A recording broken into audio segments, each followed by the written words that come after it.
Selamat pagi rekan-rekan semua. Kali ini saya akan membahas terkait hal-hal yang sering ditanyakan terkait dengan pendaftaran P3K tahun 2024. Di pengumuman surat pengumuman BKPSDM sudah tertulis dengan jelas terkait dengan persyaratan maupun apa-apa saja yang harus dilengkapi dalam pendaftaran P3K 2024. Tapi masih ada beberapa kawan-kawan yang menanyakan terkait dengan detail persyaratan tersebut.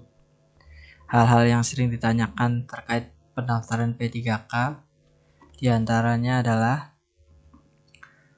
yang pertama, apakah boleh melamar pada unit kerja lain. Kemudian yang kedua, apakah boleh menggunakan ijazah yang lebih rendah dari yang sekarang. Kemudian apabila memiliki ijazah yang lebih tinggi, apakah boleh melamar di kualifikasi pendidikan yang lain.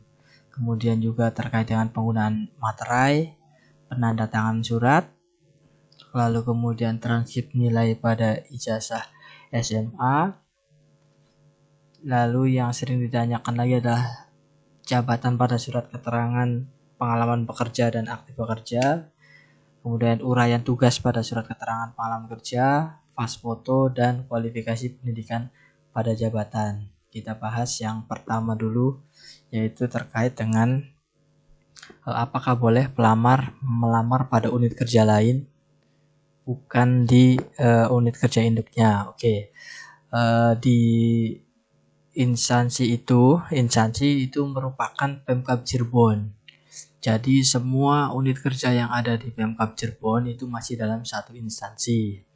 Misalkan SDA, SDB, Puskesmas, Dinas Kecamatan itu semua termasuk di instansi Pemkab Cirebon. Yang tidak boleh itu ketika keluar instansi, misalkan ngehonor di Pemkab Cirebon lalu melamar P3K ke Pemkab Majalengka, ke Indramayu dan lain sebagainya yang sudah keluar dari daerahnya, itu tidak diperbolehkan karena sudah di luar instansi. Tetapi ketika dari satu unit kerja di dalam satu instansi Pemkab Cirebon melamar ke unit kerja lain itu diperbolehkan. Misalkan dari SDA melamar ke SDB atau ke Puskesmas atau ke dinas atau kecamatan itu diperbolehkan selama kualifikasi pendidikannya sesuai.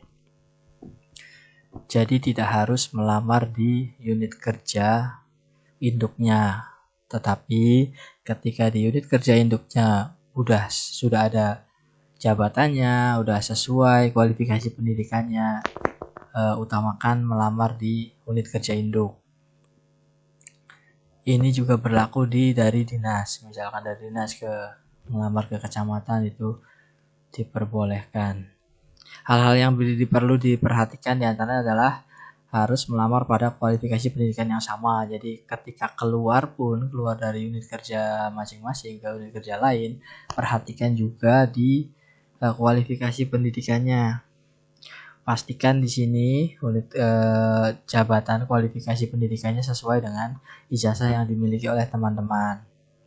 Oke, kemudian hal yang perlu diperhatikan kedua adalah utamakan unit kerja induk. Jadi ketika di unit kerja induk teman-teman sekalian sudah ada formasinya, sesuai juga kualifikasi pendidikannya, lebih baik melamar di unit kerja induk. Tetapi ketika di unit kerjanya tidak ada formasi, kemudian pendidikannya memang nggak sesuai yang dibutuhkan, misalkan SLTA, cuma teman-teman punya ijazah SMP jadi tidak ada formasi, ya silahkan memilih unit kerja lain yang sesuai dengan kualifikasi pendidikannya. Oke. Kemudian yang kedua terkait dengan apakah boleh tidak menggunakan ijazah terakhir, yaitu downgrade istilahnya ya. Jadi misalkan teman-teman punya ijazah yang dimiliki sekarang S1, bolehkah melamar di kualifikasi pendidikan yang mensyaratkan SMA, atau yang SMA juga bolehkah melamar ke kualifikasi pendidikan SMP? Jawabannya boleh. Boleh-boleh saja. Yang penting nanti ketika yang dilampirkan ya yang sesuai dengan yang diminta, kualifikasi pendidikan diminta. Jadi ketika di jabatannya mau mensyaratkan SLTP, maka nanti yang diupload ijazahnya ijazah SLTP. Jangan sampai teman-teman punya ijazah SMA ngelamar ke ijazah SMP, nanti yang dilampirkan ijazah SMA-nya yaitu nanti nggak sesuai. Jadi pastikan kualifikasi pendidikan yang ada di pengumuman yang akan dilamar oleh teman-teman sesuai dengan ijazah yang dimiliki. Jadi yang diupload ya sesuai yang diminta. Di sini misalnya SLTP, upload SLTP, dimintanya SMA, upload yang SMA. Jadi boleh-boleh saja turun ke lebih ke rendah ijazahnya ya, boleh-boleh saja. Tapi yang harus diperhatikan adalah kelas jabatannya pasti lebih rendah. Kelas jabatan S1 dengan SMA pasti lebih tinggi yang S1. Kelas jabatan SMA pasti lebih tinggi dari yang SMP. Begitu pula dengan penghasilan atau tunjangan dan lain sebagainya pasti lebih tinggi yang punya kualifikasi pendidikan yang lebih tinggi. Hal yang perlu diperhatikan berikutnya adalah belum ada peraturan P3K terkait kenaikan pangkat atau kenaikan jenjang. Jadi ketika teman-teman melamar kualifikasi pendidikan SMP, maka 5 tahun dalam kontrak ya kemungkinan besar bakalan tetap di SMP. Nggak bisa tiba-tiba nanti setelah lulus teman-teman nyodorin ijazah SMA atau S1-nya dan minta disetarakan. Itu belum ada aturan terkait hal tersebut. Oke. Lanjut, ketika kita memiliki ijazah yang lebih tinggi dari database BKN. Oke. Database BKN itu kita terakhir sampai Oktober 2022 ya. Itu bisa saja kawan-kawan meneruskan atau melanjutkan pendidikan ke jenjang yang lebih tinggi. Jadi ketika dulu waktu di data tahun 2022 itu masih SMA ya, mungkin masih juga kuliah yang belum selesai ya. Tapi ketika sekarang kawan-kawan udah punya nih, udah lulus S1, udah punya jenjang kualifikasi pendidikan yang lebih tinggi. Nah, apakah boleh menggunakan ijazah terakhirnya yang S1, yang sarjana? Nah, itu jawabannya boleh. Silahkan pakai ijazah yang tertinggi yang dimiliki oleh teman-teman sekalian. Ketika dulu SMA, sekarang sudah punya S1, silahkan pakai ijazah S1-nya. Tapi hal-hal yang harus diperhatikan adalah pertama, pastikan melamar pada kualifikasi pendidikan yang sesuai. Jangan sampai salah pilih jurusan karena S1 banyak sekali jurusannya. Rumusnya itu adalah S1 plus program studi. Jadi ketika misalkan kawan-kawan gelarnya ya sarjana ekonomi, fakultas ekonomi, program studinya manajemen. Nah, itu yang di highlight adalah program studinya. Jadi S1 manajemen, bukan S1 ekonomi atau yang lainnya, tapi dilihat program studinya apa, itu yang dipakai. Jadi S1 plus program studi, S1 manajemen. Seperti itu. Kemudian yang banyak ditanyakan lagi adalah terkait penggunaan materai.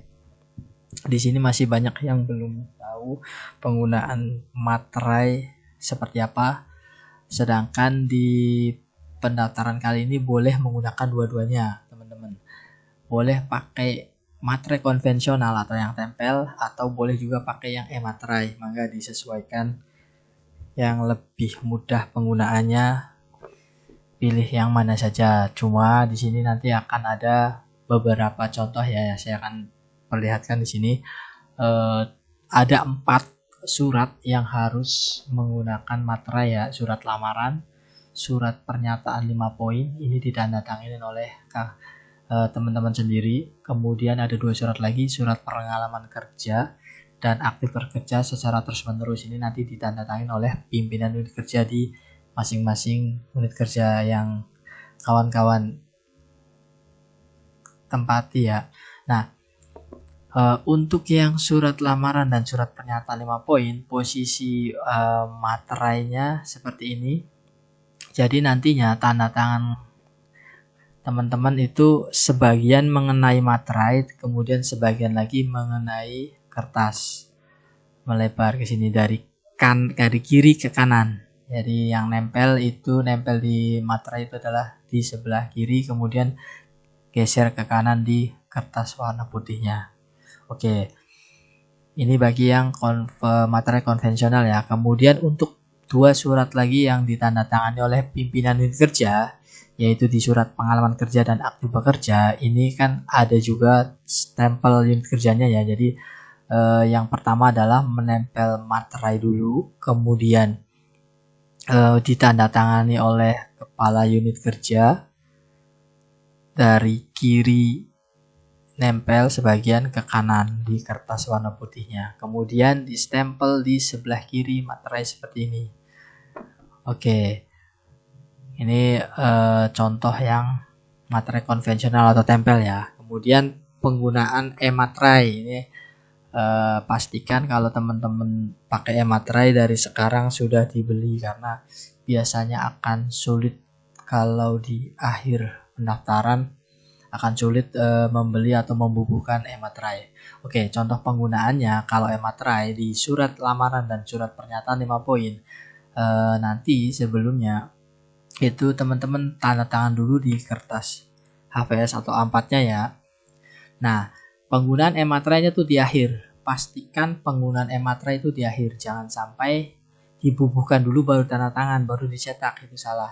Jadi teman-teman cetak dulu dokumennya, dokumen suratnya, kemudian ditandatangani, kemudian di scan, baru terakhirnya itu dibubuhkan e-materai. Nah, pembubuhannya pun ada di sebelah kiri, tidak perlu menempel di tanda tangan. Jadi kayak gini, bebas. Jadi tanpa menindih tanda tangan atau menempel, tidak perlu di sebelah kiri saja seperti ini. Oke. Lalu bagaimana untuk surat pengalaman kerja dan aktif bekerja? Sama dengan yang di atas, itu tanda tangan dulu saja kepala unit kerjanya, kemudian distempel di sebelah kiri ini mengenai tanda tangannya kepala dinas ya, setengah. Boleh, yang penting menempel, ada yang menempel. Kemudian sama hal yang kayak di atas tadi, pembubuhan e-materainya di akhir, jadi di sampingnya lagi di sebelah kiri. Jadi tidak usah menempel di stempel atau penanda tangan, e-materainya ada di samping saja, tidak terlalu jauh tapi juga tidak terlalu menempel ya, seperti ini. Oke, untuk yang kepala dinasnya atau kepala pimpinan unit kerjanya menggunakan barcode, boleh-boleh saja, tetapi kalau menggunakan barcode berarti tidak boleh distempel, hanya barcode saja. Dan ini kalau pakai barcode di tanda tangan kepala unit kerjanya itu harus pakai e-materai. Kenapa? Karena materai konvensional akan rancu, ini nggak bisa menempel di barcode-nya. Barcode-nya akan rusak, akan tertimpa materai, susah untuk mengidentifikasinya nantinya ketika di scan, itu tidak valid. Jadi kalau pimpinan kerja pakai barcode berarti wajib e-materai, tidak bisa pakai yang materai konvensional. Oke, hal-hal yang perlu diperhatikan diantaranya adalah jangan sekali-kali menggunakan materai ganda. Jika dibutuhkan 4 surat yang harus bermaterai, maka 4-4-nya itu harus dibeli oleh teman-teman. Jangan sampai beli satu saja untuk 2, 3 bahkan 4 suratnya, itu pasti tidak lolos, pasti TMS, itu gagal. Teman-teman hanya beli modal ya 40-50 ribu saja, daripada gagal nggak lolos nantinya menyesal. Mending modal keluar 40-50 ribu buat beli materai itu biar lolos, karena penggunaan materai ganda pasti di TMS-kan oleh verifikator. Verifikator akan mengecek nomor serinya nih. Ini teman-teman gak bakal bisa bohong, karena nomor serinya ini unik, gak mungkin sama di antara satu materai dengan materai lain. Oke. Kemudian yang perlu diperhatikan selanjutnya adalah jika menggunakan e-materai, itu pembubuhan e-materai itu pada tahap akhir. Jangan sampai teman-teman belum ditanda tangan udah ditempel e-materai dulu, dicetak kemudian ditanda tangan di akhir. Nah, itu pasti barcode e-materainya pasti rusak, nggak bisa valid lagi, udah pasti tidak valid. Pokoknya kalau pakai e-materai, intinya pembubuhan e-materainya di akhir. Silahkan teman-teman cetak dulu dokumennya, kemudian ditanda tangan basah, kemudian di scan. Nah, baru terakhirnya dibubuhkan e-materai. Pokoknya intinya e-materai adalah pada tahap akhir sebelum upload dokumen ke SSCSN. Oke, kemudian ini nyambung dengan yang tadi di atas, penggunaan e-materai karena ada penandatangan surat ya, surat pengalaman kerja dan surat keterangan aktif bekerja secara terus-menerus. Dua surat ini harus ditandatangani oleh pimpinan unit kerja teman-teman sekalian. Di ketentuan yang di surat pengumuman itu ada 3. Pertama, kepala rumah sakit bagi pelamar yang memiliki pengalaman kerja di rumah sakit. Kemudian pejabat administrator bagi pelamar yang memiliki pengalaman kerja di unit kerja eselon 3, ini berarti camat ya. Kemudian yang C, pejabat pimpinan tinggi pratama bagi pelamar yang memiliki pengalaman kerja di unit kerja eselon 2. Ini eselon 2-nya adalah kepala dinas, maka disesuaikan dengan tempat kerja masing-masing. Misal kawan-kawan kerja di rumah sakit, itu berarti yang tanda tangan pimpinan unit kerjanya yaitu direktur rumah sakit. Kalau teman-teman kerja di kecamatan, ditandatangani oleh camat. Lalu kalau di puskesmas, di dinas atau di sekolah dasar SMP, SD, itu ditandatangani oleh kepala dinas. Ya, yang perlu diperhatikan, pastikan tanda tangannya ditandatangani oleh pejabat yang sesuai pangkat dan jabatannya. Nggak boleh lebih rendah dari yang sudah ditentukan, tidak boleh. Intinya sih sesuai yang di sini. Kalau di puskesmas, dinas, SMP, kepala dinas. Jangan sampai di bawahnya kepala bidang atau kasubag gitu, pasti salah. SD SMP terutama nih biasanya terkecoh, yang tanda tangan adalah kepala sekolah, yang tanda tangan kepala dinas pendidikan. Pastikan selevelnya eselon 2 pada dinas ya. Oke, kemudian kita lanjut ke hal-hal yang sering ditanyakan selanjutnya, yaitu transkrip nilai ijazah SMA. Oke, bagi teman-teman yang punya ijazah yang di lembar belakangnya ada berisi daftar nilai, itu mangga uploadkan untuk di transkrip nilai ijazah SMA. Tapi ada beberapa teman juga yang nilai daftar nilainya itu ada di SKUN, jadi gabung saja kalau memang punya dua-duanya. Jadi nanti di transkrip nilai itu isinya adalah lembar belakang ijazah yang berisi nilai, kemudian digabung dengan nilai SKHUN, digabung jadi satu file PDF. Jadi ada 2 lembar. Lembar pertama nanti lembar belakang ijazah berisi daftar nilai, dan lembar keduanya SKHUN. Itu 2 file, 2 dokumen digabung menjadi satu file PDF. Kalau teman-teman yang lulusan SMK juga ada transkrip nilainya tersendiri, maka nggak apa-apa di lembar ketiganya, di halaman ketiganya, tapi pastikan ukuran filenya tidak melebihi dari yang dipersyaratkan di sistem. Kemudian nilai yang harus diinputnya nilai berapa yang rata-rata ijazahnya. Oke, di sini saya contohkan ada lembar belakang nilai ijazah ya. Fokus di jumlah mata pelajarannya.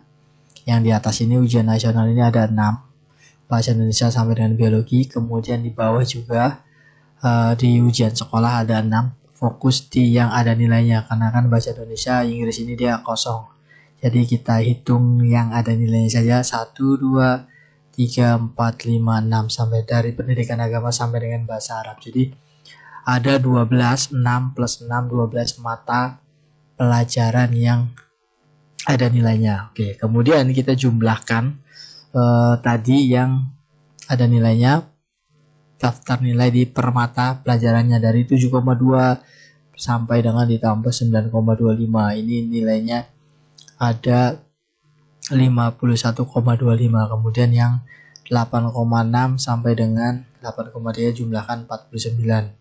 Jadi dari seluruh di sini nilai yang ada di sini itu 51,25 plus 49 sama dengan 100,25. Kemudian kita bagi dengan jumlah mata pelajaran, yaitu 12.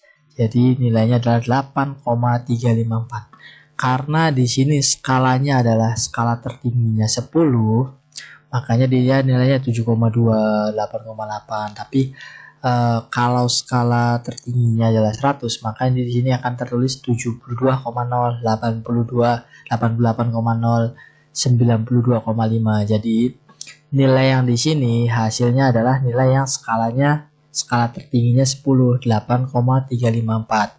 Sedangkan di sistem itu nilai maksimalnya atau nilai tertingginya adalah 100. Maka untuk menyamakan dengan yang diminta oleh sistem, kita kalikan 10 sehingga nilai yang akan kita inputkan adalah 83,54. Oke, bagi teman-teman yang punya ijazah yang sudah ada rata-ratanya, mangga diinput sesuai yang tertera di ijazah. Tapi bagi teman-teman yang di ijazahnya itu belum ada rata-rata, hanya terdapat nilai per mata pelajaran saja, ini bisa jadi acuan atau pedoman biar kita mencari rata-rata nilai ijazah kita. Oke, hal yang perlu diperhatikan adalah pastikan nilainya sesuai. Tidak perlu memasukkan nilai, menaikkan nilai, dan lain sebagainya. Nggak masalah, isikan saja sesuai dengan yang didapat di transkrip nilai ijazah, karena di persyaratan tidak mempersyaratkan nilai dengan minimal tertentu. Jadi silahkan inputkan saja sesuai yang sudah didapat dari perhitungan tadi. Oke, kita lanjut ke jabatan pada surat keterangan. Oke, di surat keterangan pengalaman kerja itu ada kolom atau ada isian titik-titik yang harus diisi oleh jabatan yang akan kita lamar. Jadi di kotak yang merah ini, memiliki pengalaman sebagai ini, inputkan saja jabatan yang ingin dilamar. Contohnya operator layanan operasional. Silahkan sesuaikan dengan jabatan yang akan dilamar oleh teman-teman sekalian. Mangga dilihat di surat pengumumannya, lokasi kerjanya, kemudian jabatannya, jabatan apa yang akan dilamar. Beberapa jabatan diantaranya adalah operator layanan operasional, penata layanan, operasional umum, dan lain sebagainya. Mangga sesuaikan dengan yang akan dilamar di surat pengumuman formasi jabatan. Oke, lanjut di uraian tugas pada surat keterangan. Yang saya kotak merah ini, kadang teman-teman juga banyak yang nanyain, bingung ini isinya apa. Oke, isikan saja rekap data SK atau rekap jabatan yang ada di SK teman-teman sekalian. Misalkan seperti ini, teman-teman bertugas sebagai staf pelaksana pada Dinas A pada tahun 2021. Mangga cantumkan saja jabatan sesuai SK-nya. Kemudian nomor 2, lanjut lagi sebagai operator komputer pada STB tahun 2022. Urut dari, silahkan rekap dari tahun pertama teman-teman menghonor, mangga boleh misalkan dari 2015 sebagai apa, 16, 17, 18 sampai terakhir di 2024 jabatan teman-teman sekalian sebagai apa, cantumkan saja sesuai SK. Kalau SK teman-teman sekalian itu jabatannya itu hanya satu, misalkan dari staf komputer, operator komputer pada STB dari 2015 sampai 2024, maka boleh. Kalau jabatannya hanya satu dari awal sampai akhir. Tapi kalau teman-teman punya beberapa jabatan di beberapa SK yang beda tahun tadi, maka silahkan masukkan saja dimulai dari awal teman-teman bekerja sampai dengan terakhir di 2024. Oke, lanjut ke foto. Banyak teman-teman yang masih bingung fotonya yang diupload seperti apa. Oke, di sini saya akan contohkan yang benarnya ya. Fokusnya itu, hal yang perlu diperhatikan adalah latar belakangnya itu merah. Ya, nggak boleh warna lain, biru, hijau, putih, atau masih warna tembok polos seperti itu tidak boleh, harus warnanya merah. Kemudian bajunya formal, mangga pakai kemeja putih itu paling aman sih. Kemeja putih mah nggak boleh. Mau pakai dasi boleh, pakai jas boleh, tapi formal. Nggak boleh pakai kaos, terus juga pakai jaket dan lain sebagainya. Yang pakaian kurang formal hindari. Lebih aman memang kemeja putih. Kalau bagi-bagi teman-teman yang pakai kerudung maka boleh kerudung hitam boleh, warna-warna polos lah yang tidak terlalu mencolok, apalagi dengan motif-motif ya. Hindari yang bermotif, pakai yang polos saja yang lebih aman. Kita cari amannya ya. Kemudian pas foto bukan full body, jadi hanya sebagai pas dada saja ke atas, tidak perlu sampai ke bawah sampai kaki, itu nggak perlu karena itu pas foto. Oke, ukuran file biasanya di atas 100 KB. Kemudian tipe filenya itu JPEG atau JPG. Kemudian tadi warna backgroundnya ini nggak boleh selain merah ya. Ini ya saya contohkan di bawah ini dia biru, ini salah. Kemudian yang ini walaupun latar belakangnya merah tapi dia full body, jadi nggak boleh karena hanya fast foto. Kemudian ukuran fotonya 4x6 atau 3x4 itu nggak masalah karena di sistem dia yang penting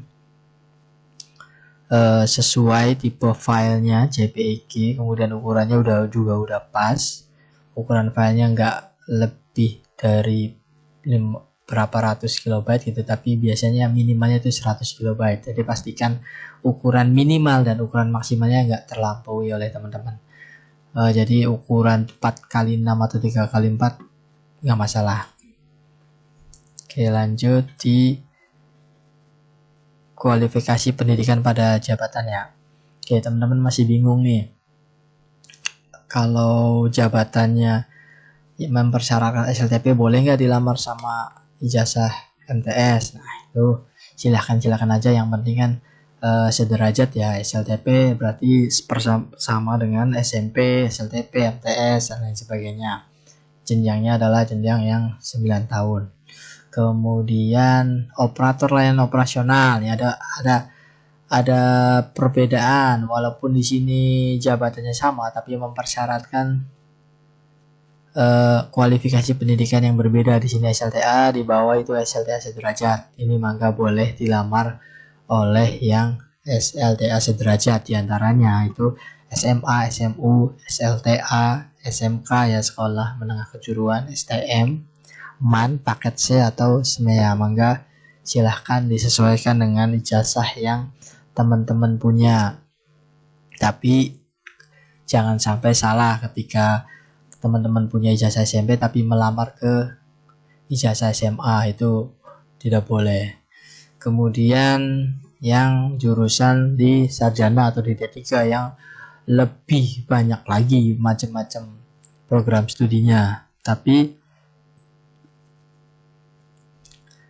panduannya adalah cara menentukan lulusan atau kualifikasi pendidikan teman-teman tuh apa sih. Nah, ini rumusnya adalah S1 plus program studi. Jadi yang dilihat itu program studinya, bukan gelar sarjananya. Misalkan teman-teman punya gelar sarjana ekonomi ya, SE, fakultasnya pasti fakultas ekonomi biasanya, atau fakultas ekonomi dan bisnis, tapi program studinya manajemen. Nah, teman-teman tuh lulusan apa sih, kualifikasi pendidikannya?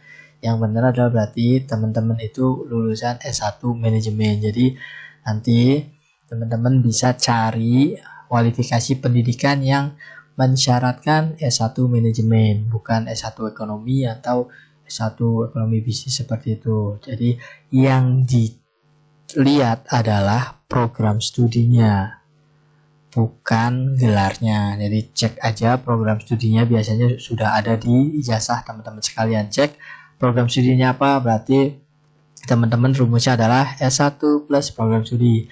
S1 program studi manajemen berarti S1 manajemen. Oke, hal yang perlu diperhatikan, lamarlah sesuai dengan ijazah yang dimiliki. Jangan sampai salah ketika teman-teman S1 manajemen tapi melamar ke jabatan yang mensyaratkan S1 misal teknik informatika atau S1 komputer. Nah, itu pasti TMS salah karena beda jurusan. Oke, kemudian pastikan kualifikasi pendidikan pada jabatan yang dilamar sesuai dengan yang dimiliki oleh teman-teman sekalian. Misalkan teman-teman nih lulusan program studi yang unik ya, yang jarang atau nggak umum, itu ketika dicari nggak nemu di pengumuman. Nah, mangga silahkan masuk ke yang S1 semua jurusan. Ini bisa dilamar oleh teman-teman sekalian, walaupun ijazahnya itu unik ya. Ini biasanya yang nggak umum atau nggak ada di pengumuman, mangga masuk ke yang di S1 semua jurusan. Oke, seperti itu beberapa hal-hal yang sering ditanyakan pada pendaftaran P3K tahun 2024.